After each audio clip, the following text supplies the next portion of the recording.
Yes, reka tugusuhuze twifurize ibihe byiza wowe udukurikira umunsi ku wundi ku rubuga rwacu kandi rwanyu rwa Today TV updates n'amakuru agezweho muri uyu mugoroba tariki 11 z'ukwezi kwa mbere 2026.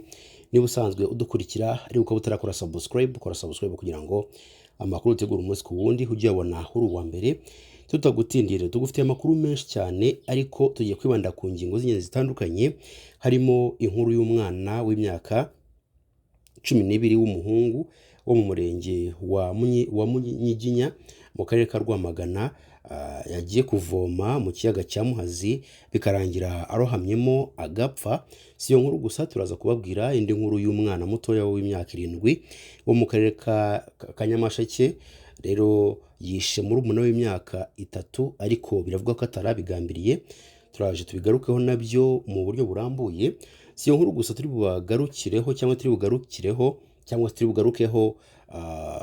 bugaruke no ku nkuru ivuga ko mu karere ka Nyamasheke nk'uko ubona kuri screen zanyu, ni umupasiteri bivugwa ko yiyahuye, ariko nanone abandi bakavuga ko ari impanuka yagize yo mu mazi. Ariko biharibazwa ese ko mbere yuko ajya koga yabanje guhamagara umukozi wo mu rugo wamukorera agataha ndetse n'inshuti ze ababwira ko agiye kujya kwa muganga kubera arwaye malaria, ariko bikarangira agiye koga. Yababwiye ko agiye kwa muganga ariko ari bubanze ku kiyaga cya Muhazi. Ese ni mu kiyaga cya Kivu mutobarire, ese byabihuriye no kwiyahura, byabihuriye he no kuba yakoze impanuka?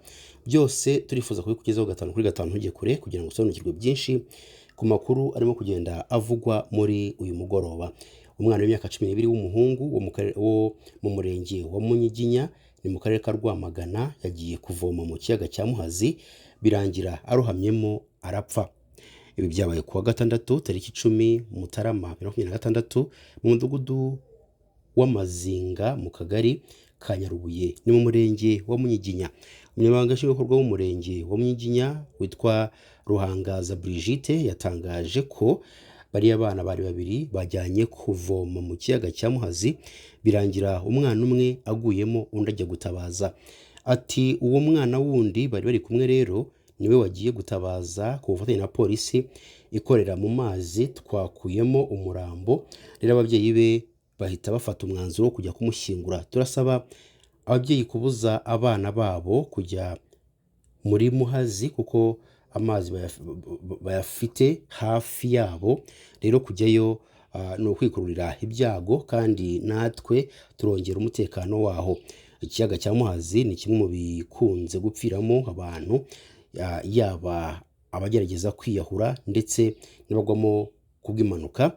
Ubuyobozi bw'akarere ka Rwamagana buherutse kubwira ikinyamakuru Igihe dukesha inkuru ko nta muntu wemerewe kogera kuri kiriya kiyaga, cyane cyane abaturage bahaturiye babikora uko biboneye ngo kuko abenshi bibaviramo urupfu.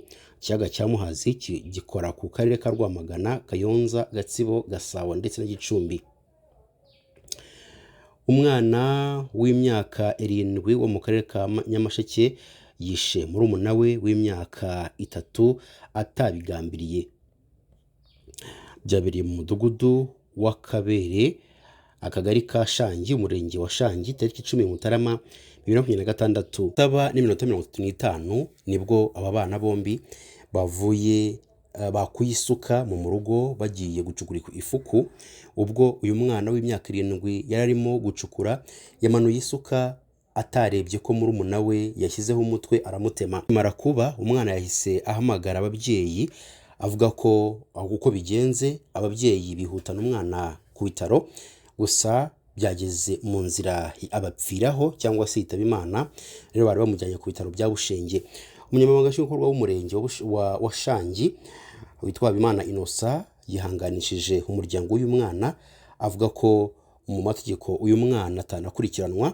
Ati ubutumwa bwa mbere ni ukwihanganisha umuryango w'uriya mwana. Turanasaba ababyeyi ko bajya bagenzura buri kanya bakamenya ibyo abana babo bahugiyemo, bakanababuza gukoresha ibikoresho bishobora guteza impanuka. Naho ku yindi nkuru twifuza kubagezaho mu buryo bwihutirwa ni inkuru ivuga ko Iradukunda Eri wo mu karere ka Nyamasheke wari usanzwe ari umupasiteri mu itorero rya MRL Conference ya Kigali yasanzwe yapfuye arohamye mu kiyaga cya Kivu ubwo yari yagiye kogeramo nta muntu bari kumwe. Byabereye mu mudugudu wa Muhavu n'akagari ka Mubuga umurenge wa Gihombo mu karere ka Nyamasheke. Saa 3 za mu gitondo tariki 7 Mutarama 2026 nibwo uyu muvugabutumwa wari umaze iminsi arwaye malaria yazindutse ahamagara kuri telefone umukozi we wo mu rugo wakoraga ataha nabo basanzwe bakorana ababwira ko agiye kujya mu bitaro kwivuza ariko ari bubanze kunyura ku kiyaga cya Kivu koga. 5 z'amanywa umuturanyi yavuze ko yagiye koga nawe kuri iki kiyaga ahabona imyenda ariko ntiyahabona nyirayo, ahamagara abaturage bamufasha kumushaka. Baza kubona uyu mupasiteri aho yari yahagamye mu mabuye mu ndiba ikiyaga. Umunyamabanga nshingwabikorwa w'umurenge wa Gihombo witwa Niyitegeka Jerome yatangaje ikinyamakuru Igihe dukesha inkuru ko igenzura bakoze ryagaragaje ko ari impanuka nta wamwishe. Ati nubwo aba ari impanuka cyangwa se yaba ari impanuka ariko ntihabura gukorwa iperereza. Bikimenyekana rero RIB yahise itangira iperereza, umurambo woherezwa ku bitaro bya Kibogora gukorerwa isuzuma. Gitifu Niyitegeka yavuze ko bahise banakorana inama n'abaturage babaha ubutumwa bwo kwirinda koga batambaye jire y'ubutabazi ndetse bagira inama y'uko igihe bagiye koga bajya bagenda hari itsinda kuko nubwo umuntu yaba azi koga anambaye jire ashobora kugera hagati umubiri ukananirwa.